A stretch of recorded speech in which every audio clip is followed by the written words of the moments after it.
Welcome to Living Under New Mexico Skies, a podcast brought to you by Parnall Law. In this episode, we meet Kate Sorrell, Middle Rio Grande Conservation Coordinator for the Rocky Mountain Youth Corps. Kate's an active steward of New Mexico's land and nature, and she's found harmony with the land and with the young people she mentors. My takeaway from our conversation, we all need to think like a mountain.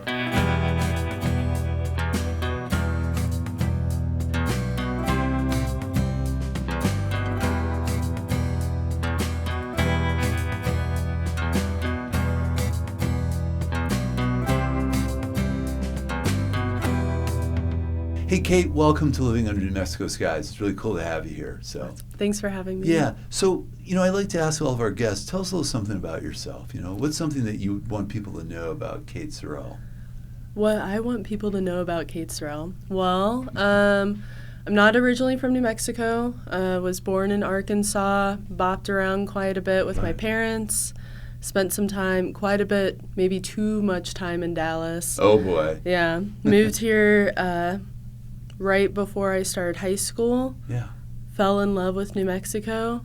Tried leaving a couple of times, and it just kept bringing me back. And I'm happy to be back. Great. Cool.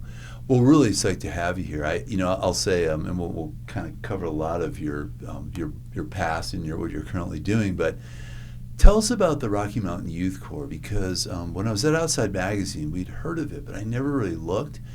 And I'm fascinated with your title, the Middle Rio Grande Conservation Coordinator. That's a lot to put together for the Rocky Mountain Youth Corps. So what is the Rocky Mountain Youth Corps? So Rocky Mountain Youth Corps is a youth and workforce development organization. It's a nonprofit. Right. A big part of our focus is in conservation. We do have a prevention program out of our Taos office. Interesting. It's a bit smaller. It's been around for a handful of years. We have a Taos office, an Albuquerque office. We bring in young adults who are either just getting into the workforce, just graduated high school, are looking to get some field experience Very cool. in college, like in between semesters, or folks who just like being outside. Well, that's what I was going to ask you. So I saw, and correct me if I'm wrong, there's opportunities for volunteering, but then also it's an employment or a job opportunity, right? Yeah, they're paid volunteers. Very cool. We're under a larger organization called AmeriCorps. Yeah, right. It's massive. They've been around for a very long time. Yeah. They do a lot of different things, including hosting conservation course. Yeah, I was surprised. I know that it was modeled after the 1930s during the Depression, the CCC, the Conservation Corps. Exactly. And that was a huge thing, to get unemployed individuals during the Depression opportunities to work, to make money, to eat, to feed their families. But the work they did was beautiful. And I want to get into this in a minute about your trails, because I'm a huge mountain biker, hiker, and I know you are, and I want to kind of talk about that. But so I was shocked to see that Rocky Mountain Youth Corps in 1995. Like, I was thinking it seemed like something should be back in the 60s almost, during the whole Kennedy era of, what can you do for your country? So 95, so that's really cool. Yep, So, we just celebrated 30 years last year. That's cool. So how long have you been with them now? So I started with Rocky Mountain Youth Corps in 2023. Okay, cool. I wasn't new to the work, but I was new to the organization. I started as a crew supervisor, so I was 100% field-based. Ran a crew. I ran their first chainsaw crew out of the Albuquerque office. The following year, I stepped in as a title that doesn't exist anymore, but the Urban Forestry and Chainsaw Program Coordinator, an even longer title. That's a great title, by the way. So, well, when I saw your business card, I cracked up because not many people have a graphic of a chainsaw on their business card. Very fun. You sling a chainsaw for a living. Tell me about that. I mean, this fascinates me. Yeah, I don't get to do it as much as I'd like. Okay. But yeah, I started running a chainsaw. I started with Northwest Youth Corps in 2019, and they trained me on how to use a chainsaw. Wow. I continued using one with Montana Conservation Corps, leading a chainsaw crew there, and then came here with the skills, and now I'm more on the training and development side of the chainsaw program. Yeah. You can only chainsaw for so long, so you start to move up management. So. Yeah. Well, have you ever heard of Joe Walsh, the musician, the James Gang? Then he was in the Eagles. Great story is, and I kind of worked with him as a madman years ago, but he was given a chainsaw as a gift by Atlantic Records, and he traveled with a chainsaw on the road. He was banned, I guess, I forget how many hotels around the world. He would chainsaw his hotel rooms. And if they didn't give him an adjoining suite with one of his other bandmates, he would cut a doorway to cut through. Yeah. And he was famous for this. He had this custom case, and he actually traveled with a beautiful chainsaw that he kept tuned up. He's kind of a gearhead, but isn't that great? That's and I awesome. thought when I saw your card and we were going to interview you, I couldn't help but think about Joe Walsh chaining up, basically cutting up hotel rooms all over the world. Sounds like my kind of guy. Yeah, isn't it great? Oh, yeah. I was thinking of you right away. So I saw you grew up in Arkansas, or were born in Arkansas, and now all the time you've spent in some beautiful places, Pacific Northwest Montana. How did the chainsaw thing happen? Was it something you got into personally, and then you found the gig, or did you get the gig and they said, hey, by the way, we want you to run one of these? Yeah. It's funny. I didn't grow up really being an outdoorsy person. My parents are very much city folks. Yeah. My dad's a musician. My mom was in radio. Yeah, interesting. And, I would get outside, but not quite to the extent that I do now. I come from the service industry. I worked at many coffee shops around Albuquerque, some breweries, some bars. And in the winter of 2018, I just needed a change. I wanted to get out of New Mexico. So I spent a few late nights doing some research. Oh, yeah. And at the time, I really wanted to thru hike, but it wasn't the right time for me to do that. And I found a trail crew position with Northwest Youth Corps in Oregon. Oh, boy. And I had no idea what I was getting myself into. And if I could interrupt, tell the story, because I don't want to miss this. I was reading your bio, the story about you showing up for your new gig in Oregon and how you prepared. Yes.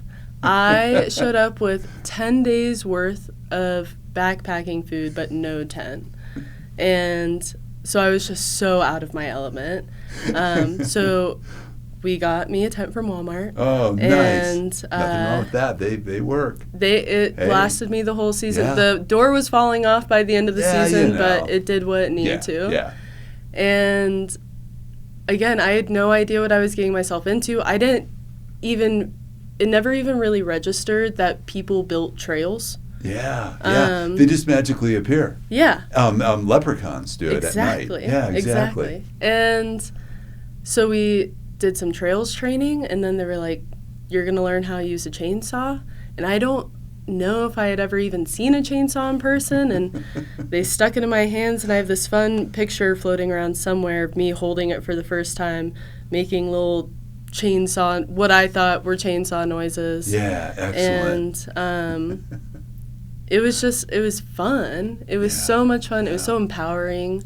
And I initially just thought it was this thing that you did, and then I learned that you can become incredibly technically skilled at using a chainsaw. Yeah. And there's certifications. I got my first certification, a Forest Service certification through Northwest Youth Corps, and just kept learning more and more. And it's interesting because I lived on a property here in New Mexico up near Santa Fe and had to have a chainsaw. I mean, it was just mandatory for a lot of things. But they don't do it anymore. But here at the State Fair, they used to have steel chainsaw would come in. It was like an Olympic competition. Have you seen those? I have. Where they have to speed cut these giant logs and then do all this crazy stuff with chainsaws. So telling you may have it. We should see if there's a competition this year. somewhere in the area, you might want That would be fun. You might want to do that. Yeah. So now the chainsaw thing. So you're in Oregon, beautiful place. Spent a lot of time there, snowboarding and mountain biking, and now you moved to Montana. Yes. So I took a season off. COVID happened. So I ended up staying in Albuquerque with my family, and then I applied for a job with Montana Conservation Corps, originally wanting to hop on their women's fire crew, which is an incredible program that they offer up there. Right. It was incredibly hard to get in. It was very competitive. Yeah. And they're like, we don't have a spot for you here, but do you want to lead a chainsaw crew? And I was like, sure. God, that's a job you couldn't pass up. And I don't think I realized how beautiful Montana was. And we cut very large trees, and we got to cut often. I was going to say, see, that's now what you're going to be looking at for the rest of your life is, what kind of forest do they have? It's more what kind of fuels are out there and how dense they are. Yeah. It really changes your whole perspective. Well, I want to ask you about that because, no surprise, we're in yet another bad drought. And it's not just the Rockies, it's moving west, California again. When you guys, I know you're building trails, but are you called in? Is there anything where, and again, thankfully, we don't have anything, I don't want to jinx this, but, burning right now in your region. But do you think you guys would ever get called in to help cut a firewall or to help do some mediation? Or maybe you're cutting down some dead stuff or? So, a little more about the program, right, which I think will help answer this question. Yeah. We build and maintain trails. Right. We participate in wildfire mitigation. Oh, good. Okay. We do stream and habitat restoration. I have a crew who's doing a lot of data collection in a fire scar. Really? So wow. They're collecting data around what the vegetation is looking like. They're doing bird surveys and kind of just seeing what's happening in that burn scar. It was a very recent fire in the Bosque. But to answer your question, what we're doing right now, we don't really have any firefighters. We have fire preventers. Yeah. Which makes sense. And so what our folks will go in and do is do forest thinning. And so they'll kind of thin out overgrown forests, which helps the land. It helps animals in those areas.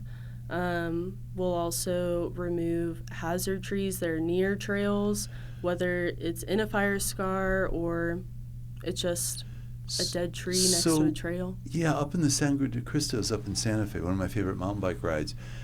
Last year I was seeing these pyramidal piles of firewood, of logs. That's what that is, right? Yeah, so they're thinning it out. They're stacking it. Yep, they're thinning it out, and then they're building these piles, so in a year or two, once they've settled and they've compacted a little more, and typically in the winter when it's wet out, prescribed burn crews will go out there and that explains it. Do a prescribed burn. I would love to have some kind of prescribed fire fuels crew eventually. Yeah. Interesting. And I think we're slowly working our way towards that, but yeah, that's really cool. That explains it, because I would see those and at first I was kind of like, all right, what's this all about, But now it explains it. So, well, very cool. So, in the building the trails, had the pleasure of seeing, it's kind of interesting for the mountain bike world, a company out of Texas that was using really cool equipment for making trails. And they were using lasers and all kinds of stuff, to kind of plan mountain bike courses. So what happens? You guys come in, someone charts a new trail or new path, and they say, okay, Kate, we got to cut some of these trees down, we got to clear this, we got to thin it. How does that work? And then the crews come in with what? Probably hand tools, rakes, and... So, we work with different partners. That's how we're funded. Okay. Federal partners. We work with counties, state, private funders sometimes. And specifically for trails, typically with the partner, or they'll do it before we come in, Right. they use what are called kilometers. And there's a lot of math involved. Right. But they will flag out a trail with little pin flags or just plastic flagging. Right. They will flag out a trail. And sometimes it's a reroute, sometimes it's a brand new trail adding to a trail system. And if there are trees where they want to put this trail, they'll have us come in. You're called in. Yes. So we actually just did a project like this recently in the Hermit's Peak Calf Canyon fire. Oh, yeah. And so we come in, cut down the trees, and then they typically, depending on where it is, they'll typically come in with some heavier equipment to remove the stumps. Right, yeah. And then they'll send in a trail crew, sometimes theirs, sometimes it's us. They'll come in with hand tools and start cutting in the trail. Yeah, I was mountain biking over in the East Mountains, and there was this older gentleman, and I haven't seen him now for a couple of years, so I don't know what happened, but I watched what he was doing, and he was getting good. So I told him to go check out one of my favorite places in Glorieta. I said for flow courses, and he did. And I noticed that suddenly his trails started getting really interesting, kind of more flow, more kind of enduro setup. So that's really cool. Yeah. So this is really crazy. I saw a wilderness crosscut saw. Now, I had no idea what those were. My great-grandfather actually from Ukraine, was in northern Wisconsin operating one of those two-person. So one day I'm heading through the National Forest on my mountain bike, and I see two rangers carrying one of those. So my question is, what the heck is a crosscut saw? And I hear the advantages. You can help me here, but there's a reason why you guys would use that in some cases. Yeah. So crosscut saws are kind of the OG saws. Right. They are long pieces of metal that have teeth kind of cut into them, different kinds for different kinds of work, and a handle on each end. And two people use them to either cut through logs that are on the ground. People will fell trees with them. We have backcountry crosscut crews, specifically backcountry because in capital W wilderness, you can't use chainsaws. Yeah, I never realized that until I was doing some research for this interview with you, because of the potential spark or flash up or... It's that, but it's also trying to keep the wild places wild. It's trying to protect the wilderness. So you can't ride bikes out there. You can't take anything. You can't even take a wheelbarrow out there. Nothing with a wheel, and nothing mechanic. So folks still actively use crosscut saws, and they're sawed out, and again, you can develop pretty technical skills around using a crosscut. That's what I was going to ask. I assume, I spoke for a few minutes with the rangers. I assume you can cut pretty fast with one of those if you're good, right? If you're good, if If it's tuned. know what you're doing, if you're with the right crosscut partner, sometimes two people just don't really jive on the crosscut. As in life. Gee, I got to find a new crosscut partner. I know. Mine left. Nobody here. It's really like, when you're kayaking or canoeing with somebody. Right. Sometimes it works, sometimes it doesn't. There's a lot of communication. You want to keep each other safe. You want to keep yourself safe. And you want to get the job done. Yeah, and I had a friend, actually two friends, they were partners, and they've been together for years, but they went on a 100-mile mountain bike ride on the White Worm Trail in a tandem mountain bike. Well, guess what? They're no longer together. Yeah, I'm sure. After a week, she said, after 100 miles, I couldn't take any more, and it was... I'm sure. Same with the crosscut saw. Yeah. So, have you heard the phrase or the name trail dogs?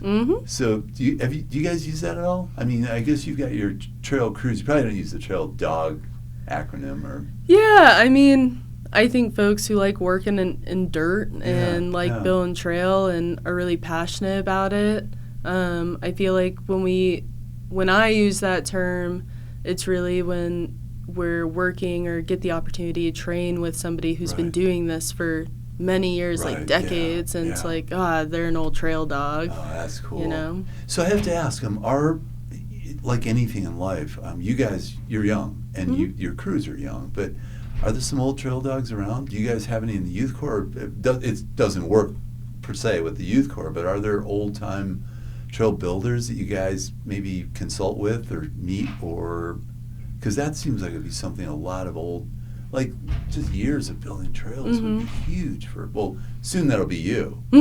One day, in just a few years. Yeah. We get to work with a lot of old trail dogs, you know, and folks in the Forest Service or with the Bureau of Land Management or with other organizations. They've been doing this a long time. They're excited to still be doing it. They're excited to pass down the knowledge to like the new generation of trail workers. That's really wild. And, you know, same thing for crosscut and chainsaws. There's a lot of folks who have not as many, but there's folks out there who have been doing this a long time who have so much knowledge that you can't just look up, you know? So this leads me to the next question. Do you go on trails now that aren't yours and go, God, this trail, it bothers, it's not right. You know what I mean? On a mountain bike, I feel that a lot, especially when I go to different mountain chains. Go out to the Sierras, or I'll go to, you know, and I can tell the difference. I'm like, man, but you building them must go, oh man, where's my saw? Or give me a shovel and a rake and a saw. Yeah, we joke, there's a little joke about how your boot is the best trail tool out there because you can do so much with it. And there's sometimes I'll be hiking and I see something and I try and scratch something in with my boot or kick something off. And get a rock out of the way a little bit. Yeah, that's cool. So tell me, a project you're proud of. What's something you've done? It could be here, it could be out when you're in Oregon, Montana. Is there a project you did that you said, man, I've got it now, I'm starting to get this, or you know, you just feel that you accomplished something? That's a really good question. Man, there's a lot of projects I've been on, a lot of projects that my crews have been on that are really incredible. I think one that comes back to me that I think about often is in 2023, near the end of our season, we were working with Trout Unlimited, a stream restoration organization. A friend of mine was the head of it. Oh, nice. Yeah. Tracy Valentine. She was doing it for years. Now it's Diaz, Tracy Diaz. So, that's cool. Wow. Yeah. This goes full circle. I love it. Full circle. Yeah. And we're working out in the Gila National Forest on a stream restoration project post-fire. You know, once a fire tears through a place, especially if it's intense, there's nothing to hold anything, especially water. So flash floods come through, and it really affects the ecosystem. And so we were out there in the water, in waders, moving rocks around, and the whole goal was to bring, I think it was Gila trout. I've heard about these projects. And try and support that population. And one day we would be in the water, moving rocks around, trying to restore this section of stream. And the next day we would come in, and in a little eddy, you would just see little tiny trout. And it just, because a lot of the work that we do is they're either long-term projects or they're for the long term. So it's sometimes like we don't even get to see the impact that it has. And with that, you get to see the impact immediately. And that was a game changer for a lot of folks. I'll send an email to Tracy. that really, I'm a hack. Fly fishing, but a lot of my friends are really good. I mean, you know, the guys I worked with at Outside. So I'll tell them that story. But you're right. That is so cool. So you kind of touched on it, but any projects that either whether something didn't go right, or, you know what I mean? Like you guys were working on something, you went, oh man, And that could be that long-term project you're talking about, Anything that comes to mind? Let's see. And I don't mean to, I'm not trying to have you admit, we never should have done that. But. No, I think it's not even projects, it's more experiences. Okay. There was one project in Oregon where it turned out we were working on the entirely wrong trail the whole time, which didn't feel good. It happens. I've been there on my mountain bike. I'm like, wait a minute. But I think not things that go wrong, and I think I'm going to kind of reframe this. All right. Where it was a really hard project. Okay. Not because of the project itself, but because of the weather. Right. And if my coworker ever sees this, I always give him crap about it because I'm like, you sent us out to Socorro in the box in July in the hottest summer on record. And it was brutal. Have you ever been to the box? Yes. It's exposed. Yes. It's hot. Really hot. And my crew and I were building a brand new trail. It's very rocky out there. So it was very hard. And it was at least 106. I've never sweat like that in my entire life. You drink a liter of water and then you watch it all sweat out. Yeah, and you have to hydrate or you're in trouble. Yeah. And I think it would be like work for 45 minutes, take a 15-minute break, try and find whatever shade you can. And at the end of every day, it was like, I just hate this. But at the end of it, we finished the trail. Some volunteers, some mountain bikers actually came out, helped us finish the trail. Oh, that's cool. We felt brutal, but the folks that were on that crew with me, we still look back on that and joke about it. And we're like, if you want to talk about character building, which you build a lot of character in this line of work. I've never built so much character in my entire life in such a short period of time. And this is interesting. As you're getting more experience and you're getting more into management, think about that. You're leading a crew. And it's your job to keep them motivated, to avoid any kind of issues like someone not hydrating, and now you've got a rescue. So congratulations. I mean, that's a huge thing. I mean, people don't realize. Yeah. There's a lot of challenges in life, but you take this outdoor stuff, and sometimes it gets a little serious. So, way to go! That's really cool. Thank you. So I was going to read this, and maybe I should or I will, and then I was going to ask you to paraphrase. But I saw a quote from you that everything we've just talked about really struck home, and I think you forget. And I have friends who are world-class kayakers, world-class mountain climbers, rock climbers. I just had this conversation the other day with one of them, and he said, so much of it is the personalities in the team, the crew you go with, because sometimes it can mean failure or it can mean success. So I wanted to read this. He said, when folks ask me why I love my job, I'm eager to tell them about the magic of working outside with a small group of strangers who quickly become close friends with the same goal for stewarding our nation's public lands and empowering young adults in skills they didn't think were possible themselves. Do you want to elaborate on that? Or?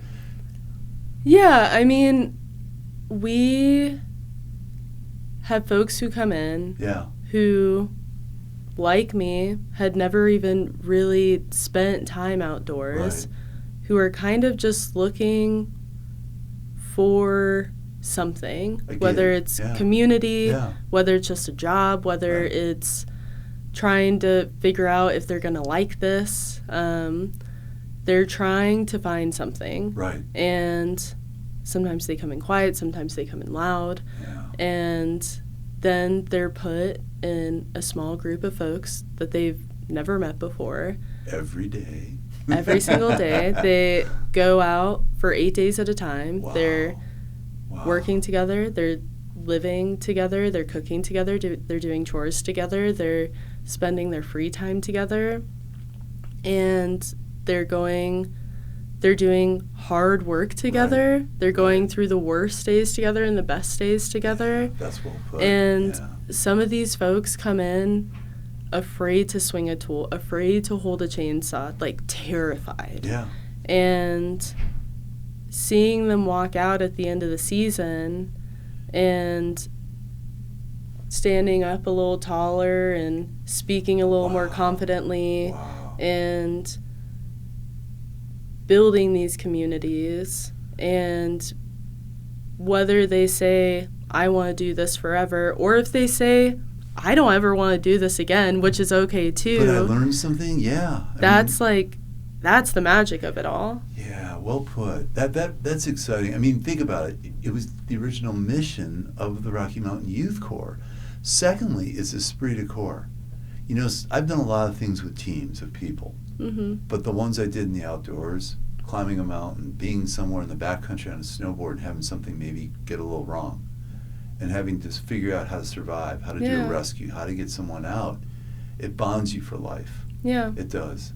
Wow, well put. That's really cool. Thank you. I mean, even that crew, it was our hardest project. It wasn't even technically hard, but just how brutal the weather was, we still talk all the time. Cool. And we joke about it, and then that leads to, like, remember that other really cool project we did? You know? You got to have that gallows humor once in a while, you know? So, well, Kate, thank you. You know, it's been a real pleasure. I learned a lot. Hopefully our listeners, you know, when they get on a trail, they're going to go, you know, I can appreciate this a lot more.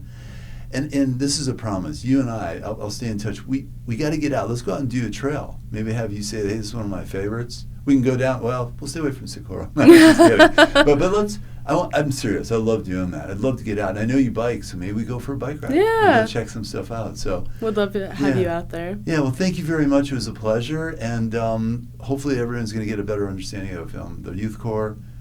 And let's get out and do some stuff. So thanks. That'd be awesome. Appreciate it. Thank you for having me. Yeah. Cool.